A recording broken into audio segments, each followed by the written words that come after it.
Cướp tên công ba là ngôi phùng cho hè tết ngày thì ở đâu hè ba ta bơ Crispo Charlotte nghĩ ra hành anh thì ở đâu hè của mình là tầm mông ba phần bằng rõ tròn ta mà tắt ta thì cướp lão em mà là ngôi ở đâu hay kia mặt ta thì cướp tên công ba mà là ngôi hay kia mặt trên thì ta nằm tay quay nằm tay trên là ngôi phùng cho thì hay kia mắt ăn trên mông thì kia mà hem ác trên tầm nạt là ra để xin chú cơn thì cấp chân nào ngồi nào giòn đồng trước hết tôi xin cảm ơn các vị mục sư truyền đạo và tất cả ban trị sự trong các hội thánh đều có mặt ngày hôm nay cùng chung vui với hội thánh chúng tôi. Thì ngày hôm nay thì hai vị mục sư đã có mặt ở đây. Thì cảm ơn Chúa đã dành thời giờ cho hội thánh chúng tôi.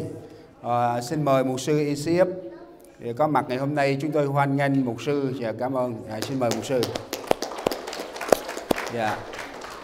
Một lần nữa xin cảm ơn mục sư Hà Grang, đại diện Association có mặt ngày hôm nay cùng chung vui với hội thánh chúng ta. Xin mọi người mục sư Grang và bà mục sư đứng để hội chúng tôi hoan nghênh.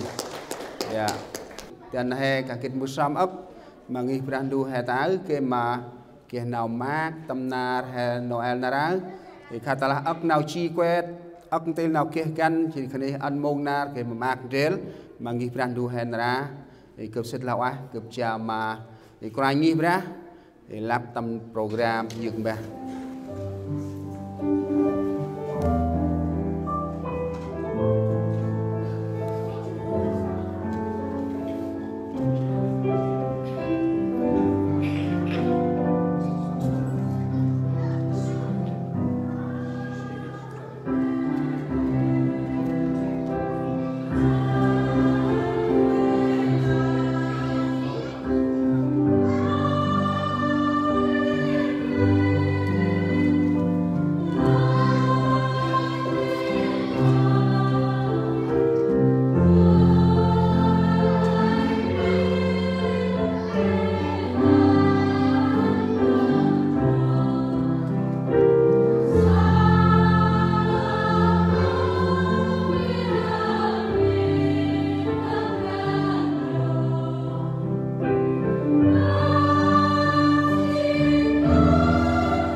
phơ ăn nào đập văn là nền tù mà lẽ ngôi linh mà phun quay mắt học huynh trong tọa tài các vấn đề mà làm du còn tộc linh quay phơ ăn nào đập văn là nền tù mà lẽ ngôi linh mà phun quay mắt học huynh lục vừa trong quan.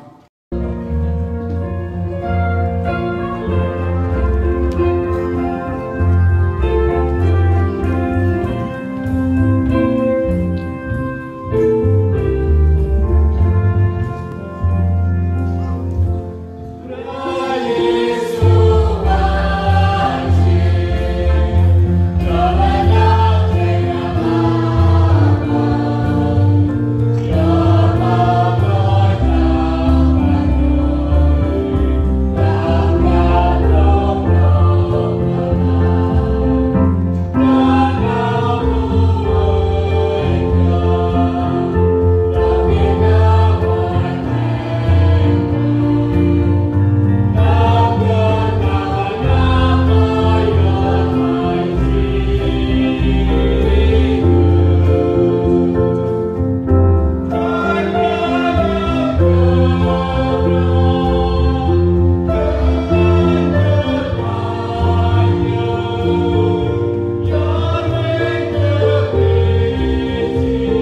Ghiền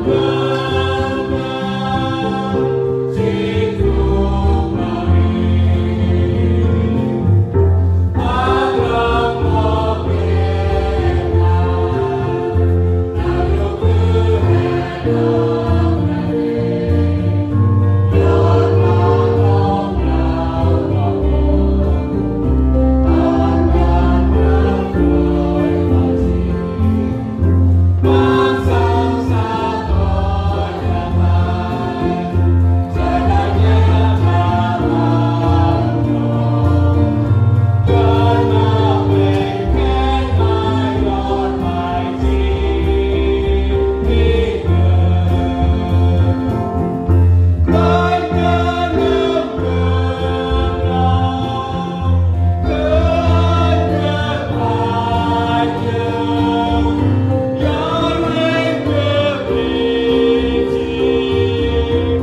Gõ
để không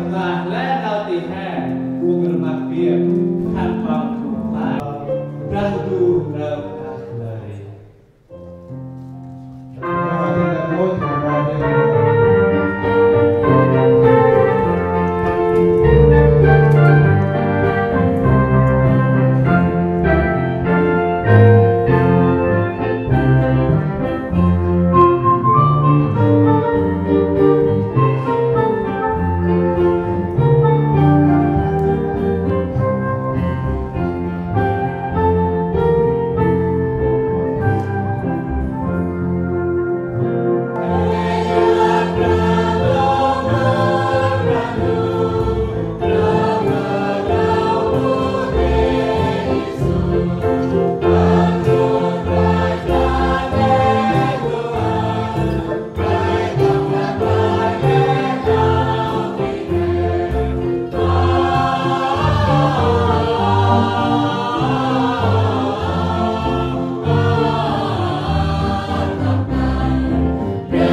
cảm ơn và lẽ kiếp cũng là biết cũng là dễ cảm ơn là cảm ơn cũng là nghe chết cảm ơn.